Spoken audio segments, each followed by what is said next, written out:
Doctor அவர் சும்மா சொல்லியிருப்பாரு, sister இங்கே ஒரு கட்டி இருக்கு நான் செக் பண்ண, உடனே என்ன பண்ணுவீங்க? எவ்வளோ 15 லட்சம் நகை எல்லாத்தையும் விற்று சரி செய்ய நினைப்போம். ஏன்? இன்னும் கொஞ்ச நாள் விட்டு அந்த வைரஸ் ஏறிச்சுன்னா, அந்த கிருமி ஏறிச்சுன்னா செத்துடுவேன்.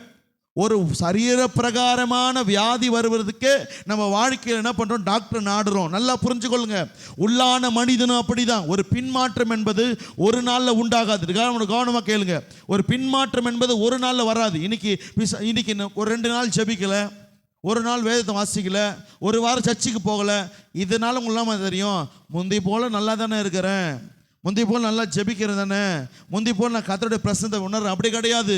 பின்மாற்றம் என்பது பிசாசான ஒரு நாளில் கொண்டு வர மாட்டான். இது தொடர்ச்சியாக நடக்கிற ஒரு காரியம். ஒரு நாள் ஜெபிக்க ஆகாத இருப்ப நீங்கள் அப்படியே 2 மாதம் வரைக்கும் தள்ளும். இந்த 2 மாதம் ஆன பிறகு இந்த 2 மாதத்துலேருந்து மறுபடியும் ஜெப வாழ்க்கை பிடிக்க 3 மாதம் எடுக்கும். அப்போ 5 மாதம் நான் என்ன பண்ணுவேன்னா போராடுறேன். எதுக்கு?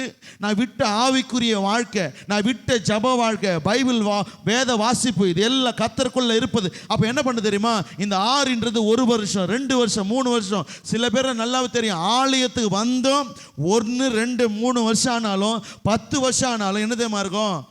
ஆரம்பத்தை நல்லா வைராக்கியமாக இருந்தீங்க பாருங்க, ஆரம்பத்தை நல்லா ஜெபிச்சிங்க பாருங்க, அந்த ஜப வாழ்க்கை உங்களால் பிடிக்கவே முடியாது. ஏன் தெரியுமா? பிசாசானவன் உள்ளான ஒரு மனிதனை எனக்கு அவன் கொலை செய்துட்டான். யார் மூலமா? என் மூலமாக தான். என் உள்ளான மனிதன் மரித்துட்டான். அவனுக்கு தேவையான சத்தியத்தை நான் கொடுக்கல, அவனுக்கு தேவையான வாழ்க்கைக்கு தேவையான பலனை நான் கர்த்தருக்குள்ள பெற்றுக்கொள்ள. அப்போ என் உள்ளான மனிதன் எப்படி இருக்கு தெரியுமா? என்ன பாருங்க, என் உள்ளான மனிதன் எப்படி தெரியுமா இருக்கு? ஒவ்வொரு நாளும் மரித்து கொண்டே இருக்க. கர்த்தர் சொல்லுகிறார், மரித்தோர்கள் தேவனுடைய சத்தத்தை கேட்க காலம் வரும். இன்னைக்கு ஒரு வேளை நான் சொல்லுகிறேன், இந்த வார்த்தை கர்த்தர் உன்னோடு தான் பேசி கொண்டிருக்கிறான்.